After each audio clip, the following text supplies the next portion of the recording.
read that, have a look at it, and it should work. I mean, it should help us to build a very interesting content for community life. Also, an announcement, we are building with the French customer success managers.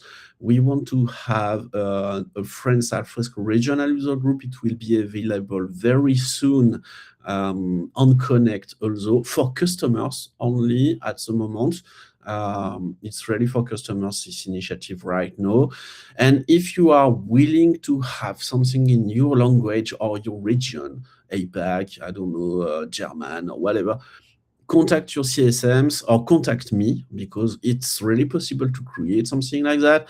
And we can organize a place in your language to speak about Alfresco. I know there's demand for that, but I mean, we can make it now. So don't be shy and just, get engaged with us. Okay. Next step. Of course, we are always looking for speakers. You know that we have also now quarterly Tech Talk Live in Spanish too. And if you want to try a Tech Talk Live into another language like French or whatever, contact us again. Angel and I are really easy to reach on Connect, on LinkedIn, and on Discord. And today, I'm welcoming Bertrand Chauvin, the French like me. A couple of people who joined early might have heard us speak in French, by the way. And Bertrand is a lead product manager at Hyland, and he will actually speak about this very next open source project at Hyland.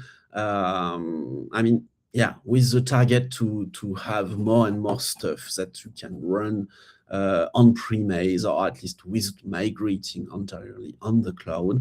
And to help us to answer the question, we will also have Martin Stanford from Hyland, who is also in product management at Hyland and one of the leaders of this initiative. So I see that Angel is here also. Giovanni, thank you guys for joining. I know there's a lot of people very curious. So I stop sharing my screen, and Bertrand, it's up to you now. Yes, thank you. Let me share my screen so that we can get started. And here we are. So first, welcome everybody to this Tech Talk Live. If you don't know me yet, I'm a product manager at Hyland. I historically joined Nuxeo back in the day. So sorry for the Alfresco guys out here. I know we were competing back in the day. I joined Nuxeo back when it was like a 30 people startup. And I've been focusing on various things at Nuxeo over time. It turns out that 1 year ago, I was told, okay, now you're moving to the cloud content repository. And that's what I'm going to talk to you about today.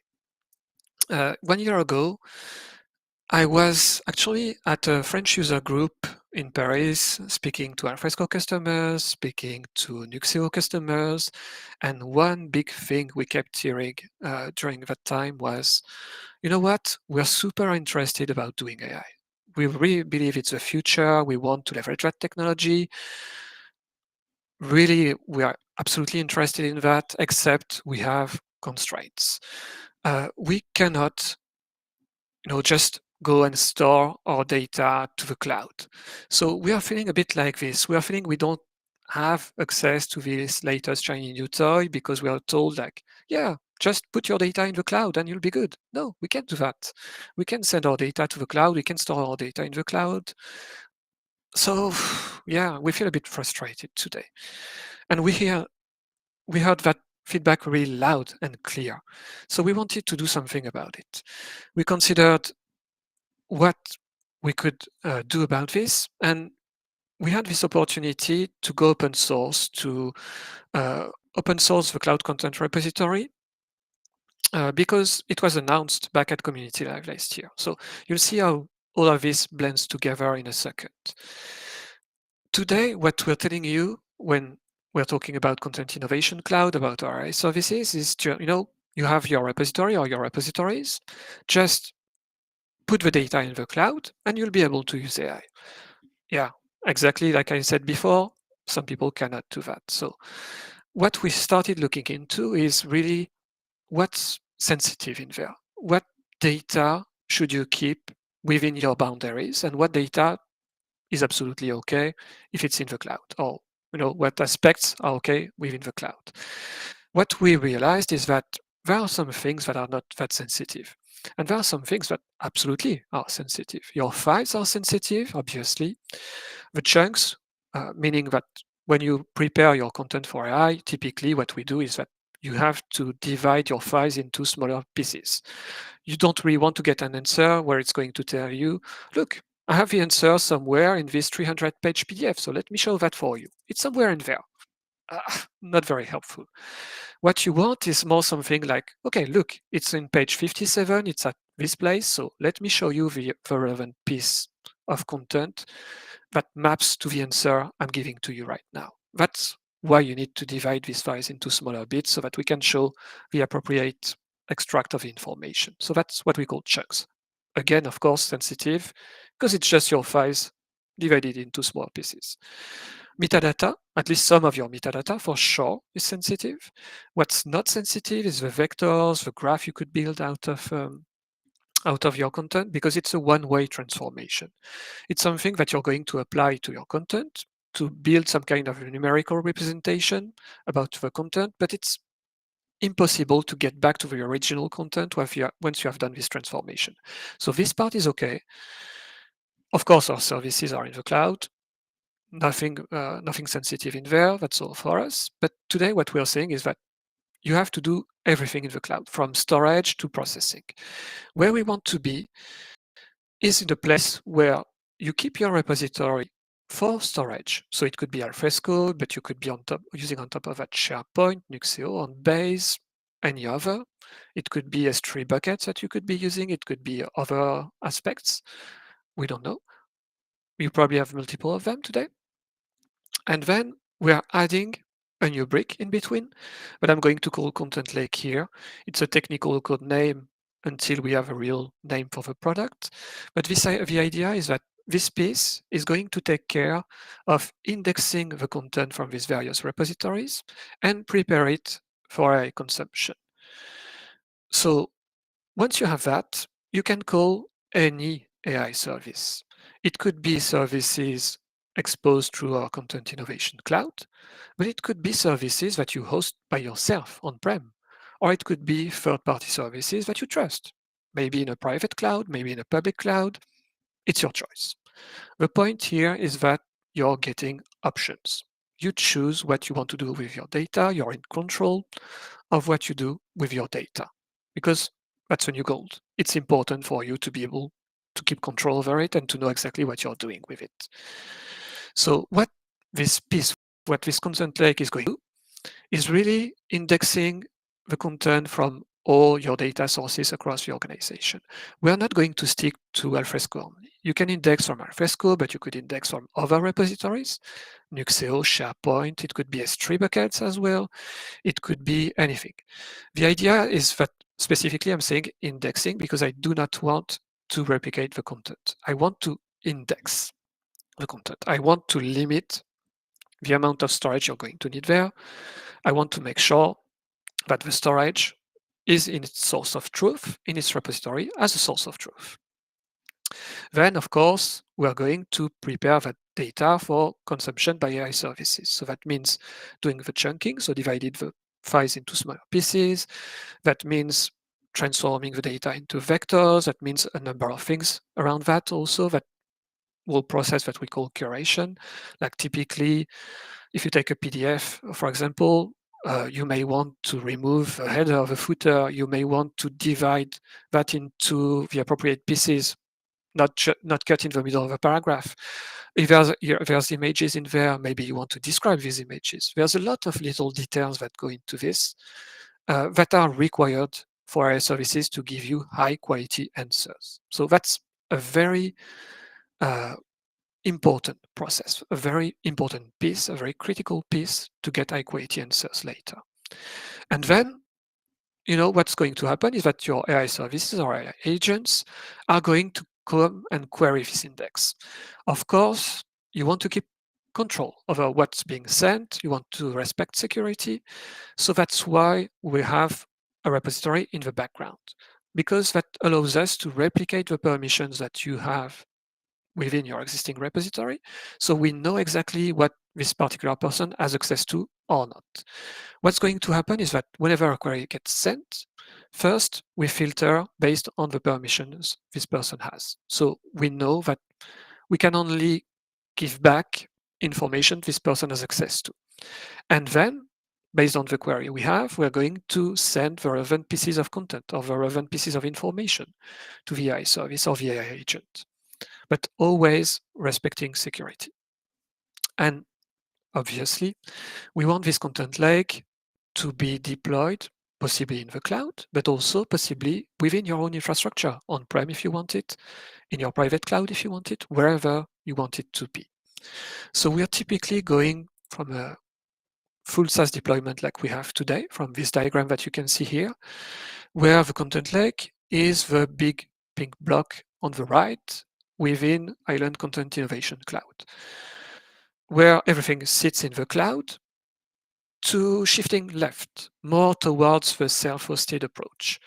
So right now, this is what we have, this is what we do, it's all in the cloud, and soon, early next year, we intend to have a first step towards this hybrid deployment model. The idea is that we are going to expose the first iteration, where we are going to let anyone store chunks locally, and then process the rest in the cloud, get the rest in the cloud. So for use cases where files are sensitive but metadata is not, that could be a great use case for you. That could be a great solution for you if you want to. Of course, I suspect that many of you are going to tell me that's not enough. We want everything back to the left. So that's what we're going to do. The next step will be that we move this whole piece to the left. So you can see here, this big block, pink big block is here on the left side. So the idea is that you get your local content lake deployed within your infrastructure. And it stores everything. Of course, we're not going to replicate the files unless we absolutely have to, because again, we don't want to inflate the storage artificially. It makes no sense. What we want is to store some metadata that's relevant to applying security. We are going to store the chunks that's necessary for AI services, and we're going to store the vectors, again, because it's necessary for AI services. Then the idea is to expose that through a MCP server. That's a standard protocol that you can use to connect to any AI service or agent, which means that you see the part on the right, you could completely get rid of it if you want to. It's really your choice. And it could be a mix of both. You could say, I want to use the Hyland Content Innovation Cloud for some services or some use cases based on some data that I'm okay with sending to the cloud, not storing in the cloud. So in this case, Content Lake here won't store anything. The idea is that we only send data to the cloud for processing purpose, just for you to get an answer. So that would be transient usage. The idea here is that in this hybrid deployment, everything is stored within your boundaries. Data only transits to the cloud for you to get an answer, and it never gets stored within AWS or within our cloud or anything. If you feel like there are some use cases where it's more relevant for you to use local AI services, you can do that as well. You can do a mix of cloud plus local, pure local, really your choice. What we're seeing is that from a cost perspective, running AI locally is still expensive today. Let's be honest with that. We've seen customers trying to do that and walking back away from it because it was too pricey. So we want to give you this option to say, look, you don't have to store the data in the cloud. You can just send it to the cloud for processing, for usage. Or you could, send it to your local service or whatever, depending on what you need. And you could do a mix of both depending on what you need. Just keep in mind, if you go fully self-managed with your own infrastructure and you want to deploy your own services locally, you're going to have your content repository. The content lake is going to index all of that, expose that through MCP server. But then you have to provide your own infrastructure. You have to build your own AI services and agents, including possibly exposing a UI for that, anything that you need to. So what Hyland will do is really provide this content lake so that you can index the data, curate the data, expose the data, and then the services will be yours to handle. So what's really, in a nutshell, the key benefits from that? First, we don't index specifically your Alfresco repository. We index content from everywhere. The reason we went for that is that we are seeing today a lot of customers doing POCs around AI, and actually they are very successful. That's really good. We are super happy about that. The thing is, usually when they do that, they focus on a small subset of their content. They are going to start with a small data set that they have full control over, that they really know about, that they know it's clean, they know the data, they know what's going to happen, and then they put AI on top of it to prove the value. And it works. It works very well. Except if you really want to innovate, if you really want to be future proof, it's not going to be sufficient. You really need to be able to connect data from various sources. You need to be able to build more context so that you can build more ambitious use cases in the future. So you really need data coming from all sources to innovate. Second thing is that it's great to do AI, but you absolutely need to keep control over your data. You need to be governing your data. You need to respect security, prevent oversharing. So that's why we're taking this hybrid deployment approach so that you choose where all of this is deployed, where your data is going to get stored. As I told you, there's a repository in the background, so we know that we can manage permissions. It's easy for us to replicate them. We can take them from Alfresco, SharePoint, Nuxeo, whatever, replicate them very easily, keep them in sync, so that we know exactly in real time who has access to what, and prevent oversharing. The fact that we have a repository means also we have an audit trail, we have all the features you're accustomed to, so that we can govern this data, so that we can get traceability over what is really happening with your data. What data is sent to which service, when, why. Everything is under your control here. That's the idea. And of course, back to the first point I told you, when people focus on a small subset of data and they're trying to go to production afterwards, that's when it becomes more complicated typically. They're suddenly starting to see data that is not that clean anymore. They're starting to see different formats. They're starting to see use cases they didn't envision, or formats they didn't expect, or things formatted in a different way that they would expect in the first place, because it's production, it's your day-to-day usage, it's what's going to happen. So if you want that to work really in the long run, you need a few things. First, you need really, really strong data curation. Hyland is very good at that. I know you're going to tell me, yeah, you're from Hyland, but the truth is we have built a tool over the years that was not intended for data curation at the beginning, but we actually realized it's super good at doing data curation. So we are building over that. It's called document filters. It's really, honestly, one of the best data curation engines you can find on the market today to get high quality AI responses. So we intend to put that inside this content lake. Second thing, you need scalability because, well, of course, you're going to get higher volumes, and the more sources you connect, the more volume you need to manage, the more volumes you need to deal with.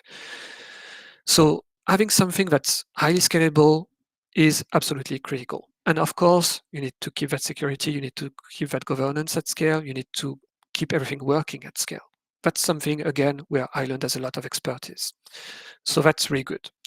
Third thing is that this cloud content repository, this AI enablement layer that I'm talking to you about right now, is already in production today.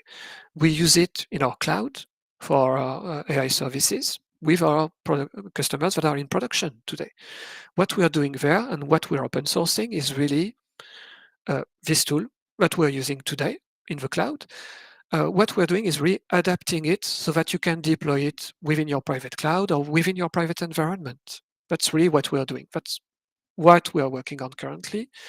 And speaking of what we're working on, the idea is that we are aiming to be ready for you to start using it, start testing it Q2 next year, around Q2 next year. The idea is that it's going to be a fully open source project so that you can easily test, run it on your own, do anything with it, pretty much, and see how you can prove a value. We understand that AI is a new technology. There's a learning curve to that. It's not going to happen overnight. You need to test it, you need to try, you need to get hands-on, and that's exactly what we would like you to do. We want you to be able to de-risk your project. We want you to be able to try before you buy. We want you to be able to prove the value before you buy anything. That's absolutely critical here. That's why we're going open source. That's why we are just, being open about that and offering this option for you. In Q2, the goal will be to have a first version that will make open source, that will release to everyone. And then longer term, we want people to co-create with us something that will be more of an enterprise release that will live along it, that will have additional features, that will provide you support, that will provide you with, all the things you are accustomed to if you're already knowledgeable about Alfresco. It's going to be a similar model to that. Where we want you to be today is really thinking about what kind of use cases you would like to do with that, what kind of use cases you could consider doing if tomorrow we're giving you AI that you can work with, and get engaged with us. You can start a free POC with that, and we are going to have a free POC program so that you can get assistance from us and drive your success.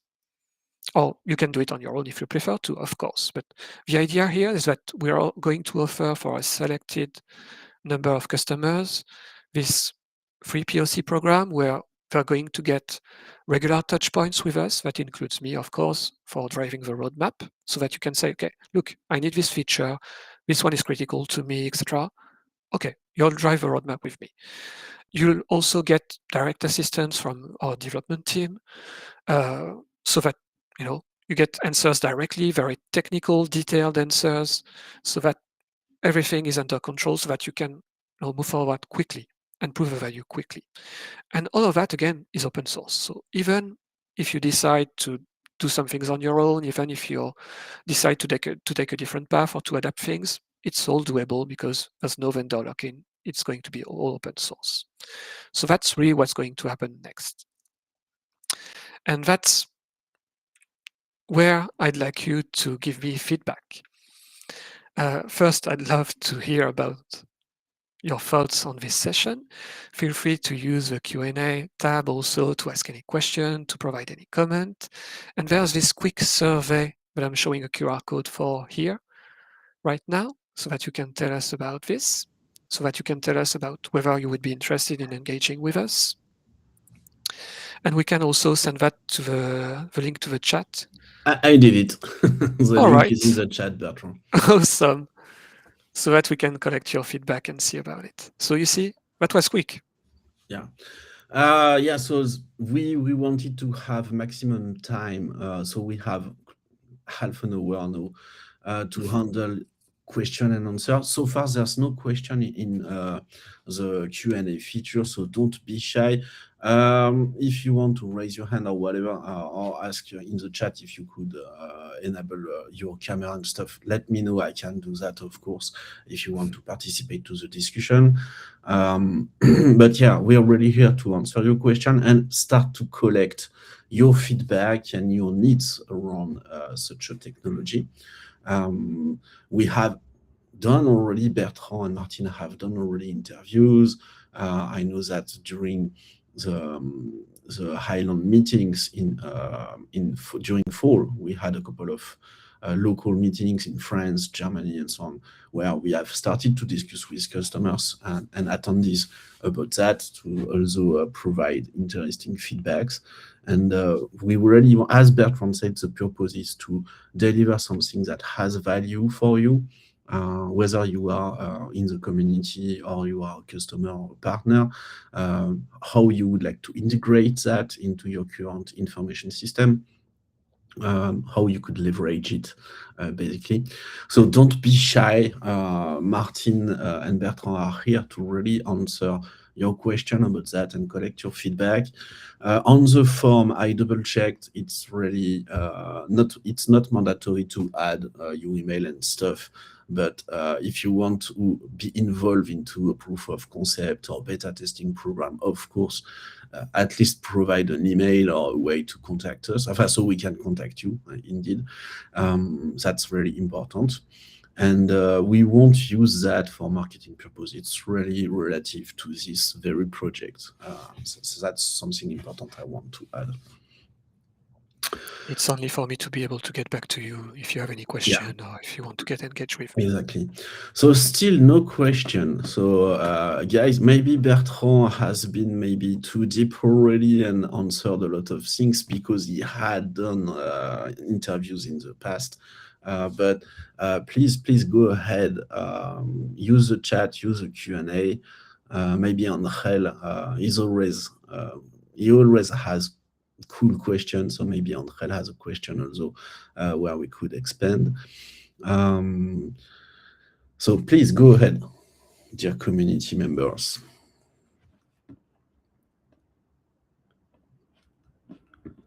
Chat question. Well, people are shy.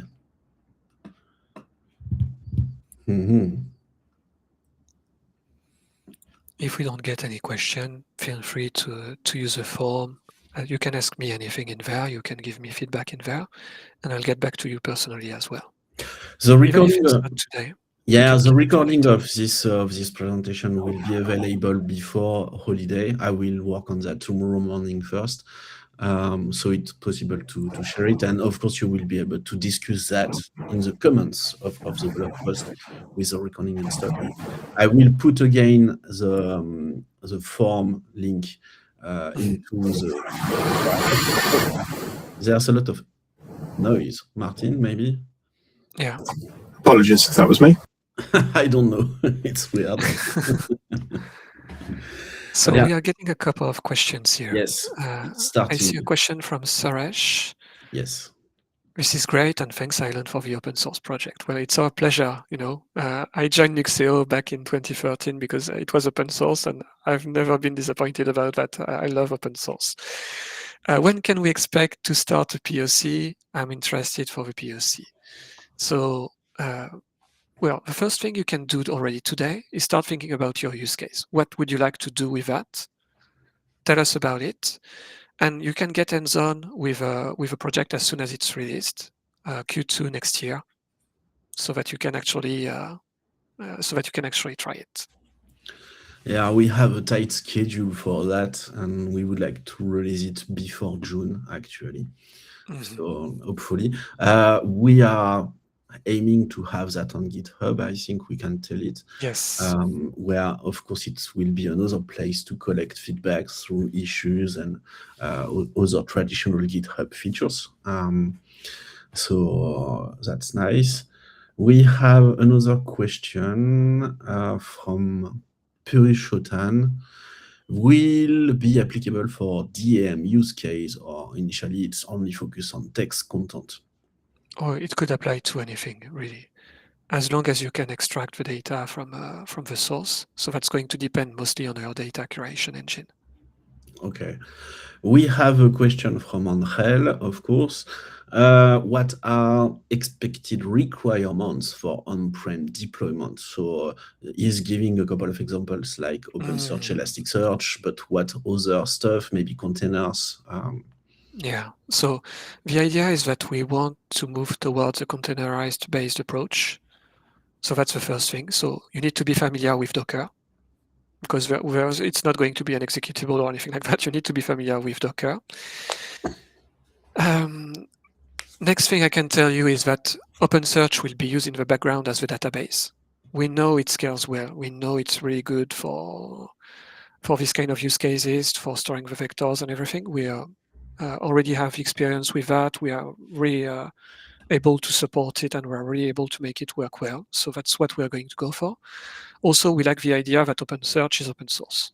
We want to stick to a full open source stack, so that's critical to us. So yeah, OpenSearch will be the database of choice there. Then you'll obviously need the service on top of that. The data curation engine probably could be document filters, but you could consider alternatives as well if you want to.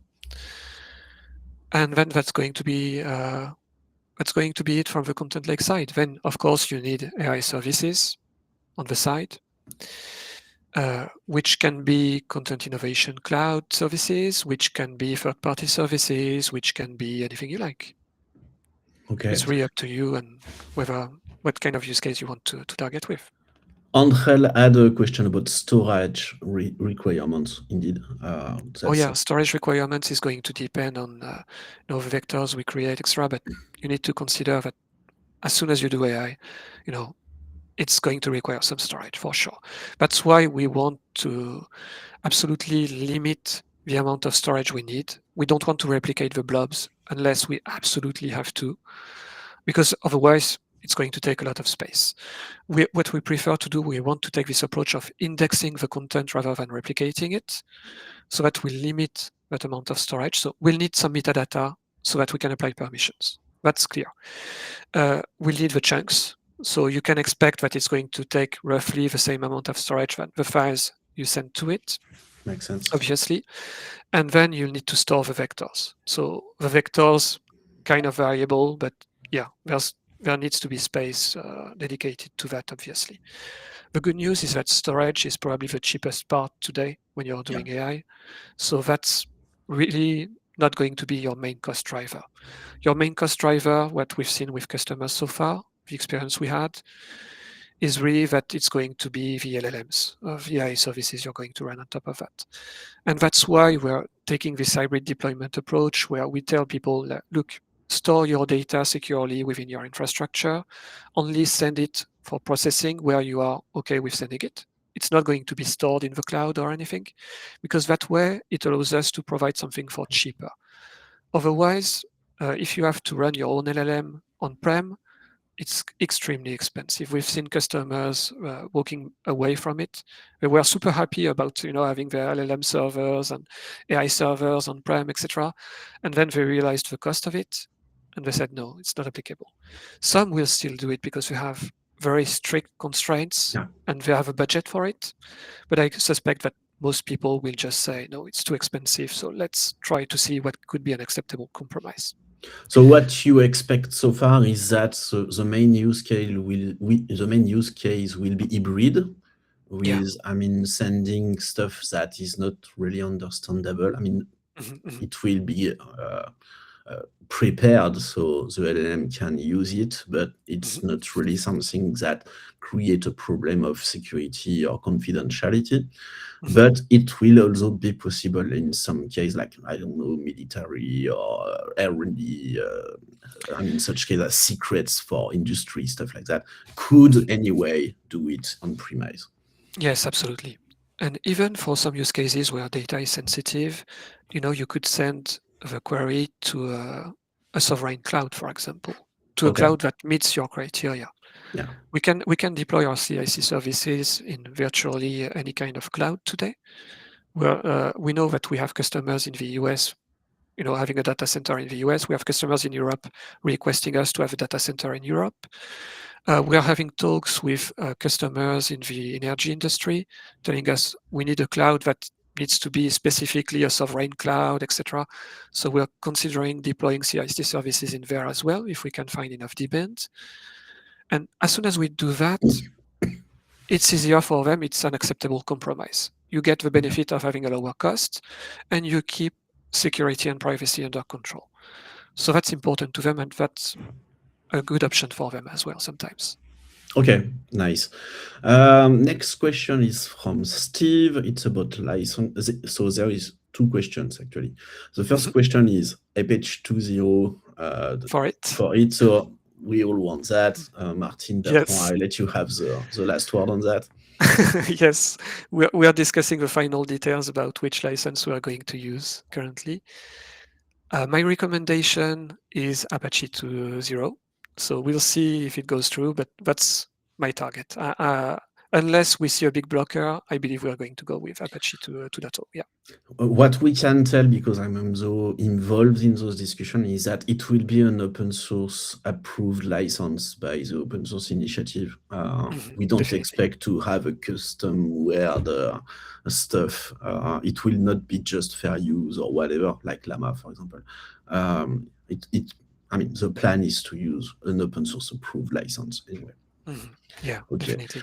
So that's the first part of Steve's question, and so he has a question about vectors or full text in OpenSearch. I mean, what do we want to use? You spoke about vectors already, actually. Yeah, it's going to store vectors. You can do full text. There's going to be semantic search. There's going to be other aspects that I don't remember from the top of my head. So maybe I need to get back to you on all the details about the kind of queries we'll be able to do with that. But really, there's going to be many options around that. And we are developing it also for our own use cases. We are constantly, improving around it, adding new options in there because we need them for our own services. Yeah. So you're going to benefit from all of that. You're going to benefit from this continuous development also in there. I can tell you that much. Nice. I would also add in there, and have I got background noise coming through now? Or am I okay before I? No, it's okay. Go ahead, Martin. Good stuff. Hello. So great question, by the way. But I would also add that the real difference that you get from using the content lake as opposed to OpenSearch is the quality and flexibility of use cases, as Bertrand said. Quite simply, if you were able to get everything that we can get from the content lake with OpenSearch, that's what we would have done internally. That's what we'd be doing today within the Content Innovation Cloud. We saw that that was not sufficient and we needed to build something additionally. And now we're making that additional thing available as an open source project to get enhanced AI results over what is available today. Okay. We have another question from Steve again. So do you think there will be some UI or something like that for it? Or? Right now, I don't think so. It will be mostly focused on APIs. Okay. If we see a need for a UI, if we see any reason to build a UI, to bring a UI, why not? For sure. You'll get access to possibly the UI to manage the content within it, but I think a dedicated UI would make more sense for a specific use case. So we'll see about it. At the moment, it's mostly going to be APIs. So again, if you have a use case that needs a UI, fill the form and get on. Yeah, tell me, because I'm very interested in that. I want to learn about that. Absolutely. Yeah, I know that Steve has a lot of experience. He's contributing a lot to the Alfresco community, so he might come with very good idea. Yeah, if you Second have question. something to tell me about that, tell me, please. Yeah, having to wait for Q2, could Nuxeo be used while we wait? Well, Nuxeo is open source and you could do anything with it. So you could build anything on top of it, I would say. Does it do vectors storage and everything? Not at the moment. It won't do everything that Content Lake is going to do. We're not going to dedicate 2 teams to doing the same thing. So we're focusing our efforts on Content Lake. We're not going to replicate that with Nuxeo, but if you want to try, for sure, maybe there are ways to make it happen. Maybe there are ways to enable your use case using Nuxeo. I'd love to see that. If you do that, please let me know. Again, share, Steve. I'm quite sure you could be a very good provider of ideas in an interview with Bertrand and Martin. We have another question from Angel. How semantic search combines with term search? Is there a content lake service available for hybrid search? Yeah, I think there's some work ongoing towards an hybrid search at the moment. I don't remember if it's already implemented or if it's in the process of being implemented. But the idea is that we want to combine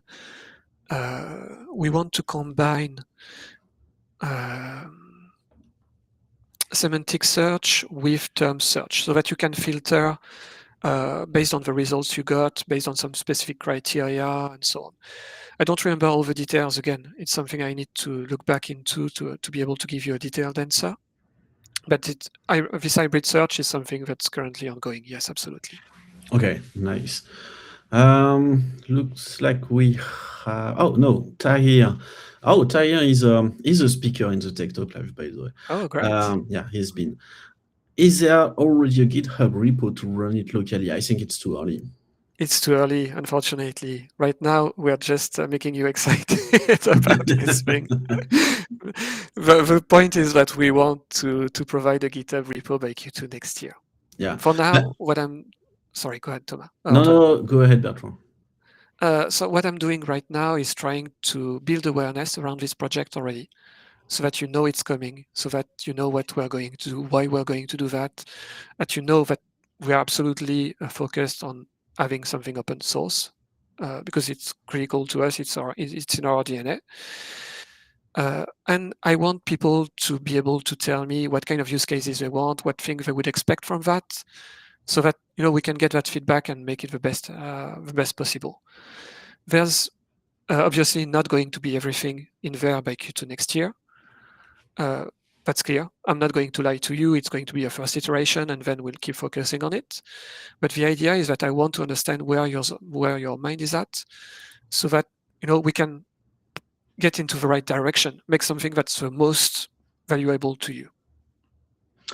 Yeah, I would say we can answer in telling that you can expect the first public GitHub repository to be visible when we will have the first release. I would say that we are proud of, or that is working good enough to be shared, basically. Last new question from Tahir. Will there be NG2 components available for like JS API to connect to the new repo when it's launched? So in terms of UI, we are going to use Angular for sure, because it's a company standard. So we'll probably have some Angular components. I know we have a design system in the works within Hyland that's applicable to the whole company, leveraging Angular, leveraging a design system we call Satori. And that's what's going to be used for our UI, for the cloud content repo, for this project, for everything we need. So definitely we should expect some Angular components in there.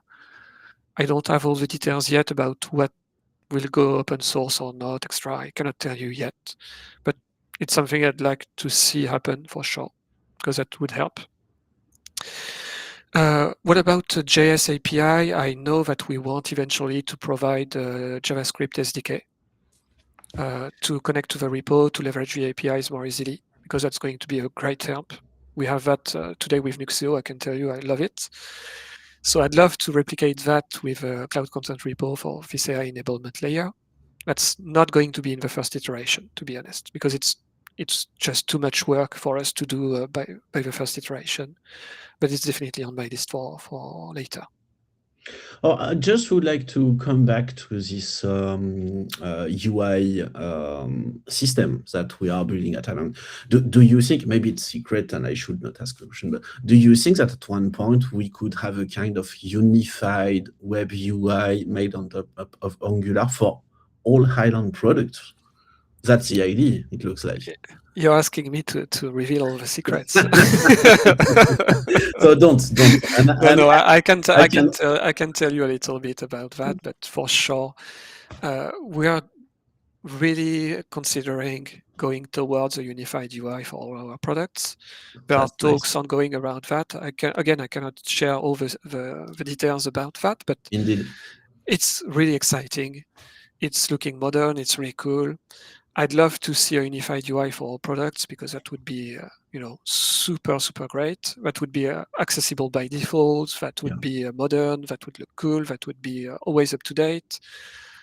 Would allow you to do a lot on top of it. So yeah, Yeah, I hope this happens. I know it's currently being discussed. no, but I no, cannot no. share more than For that. me, I mean, I find it exciting that we want to align and have all our product looks the same and stuff. So it's interesting to see that we will also have that. I mean, by default, you are already starting to think about having that into this content lake. Actually, that makes total sense. I would just add to that it's really important when we talk about unified UIs to be able to see customer benefit in doing that. It's easy to unify the UIs if you strip them all down to functionality and release something more basic, and that's absolutely not what we want to do. We have to be able to see advantages for customers in unifying, and that's got to be at the core of it. Yeah, and that's interesting. I mean, yeah, thank you, Martin, for the precision. Makes sense. So far, we have no other question. I'm double checking and having a look at the chat also. We have a question from Steve that just popped up. Oh, just when okay. So, Steve, I have flexible graph rag extending Alfresco ACA in KG spaces coming. So he's sharing also one of his GitHub repository. How to do for this custom content repository or for Nuxeo, by the way? That's something we should take to Enroll. We should maybe yes. We should have a look into that Enroll. What do you think? Not sure Angel can wants to answer live. Maybe oh yeah, he can if you want. He's a host, so he we can take this offline. Yeah, but we can take this offline. Basically, yes, if you have stuff like that, I mean, as I said, I will share the recap of this meeting tomorrow or Friday before because a lot of people are in PTO and I want to do that before. So Steve, what I suggest is that you share that also into a comment into this post when it's ready. Because I mean, right now we can't. We have, yes, Angel is telling that we can take this offline and that it's not really easy. So it's possible also to discuss that on the Discord. So I guess Angel and I will have a look on Discord for you, Bertrand and Martin. So if we find something interesting, we will definitely try to forward that to you if the discussion is interesting. So there's a lot of activities around Alfresco in this Discord, obviously. Angel is, it's technical, so Angel is the most active. I'm less active in the chat, but it's very technical and very interesting chat. Yeah. So feel free, Steve, to start a discussion there. So far, I think we're good right now. We have 10 minutes more if we want, but I think, I mean, if we want to stop now and offer a 10-minute break to everybody before the next meeting, I mean, we can do that. So don't forget to fill the form. I shared it in the chat. You can also fill it with your smartphone just by scanning the QR code on, I mean, Bertrand is still sharing his screen, by the way.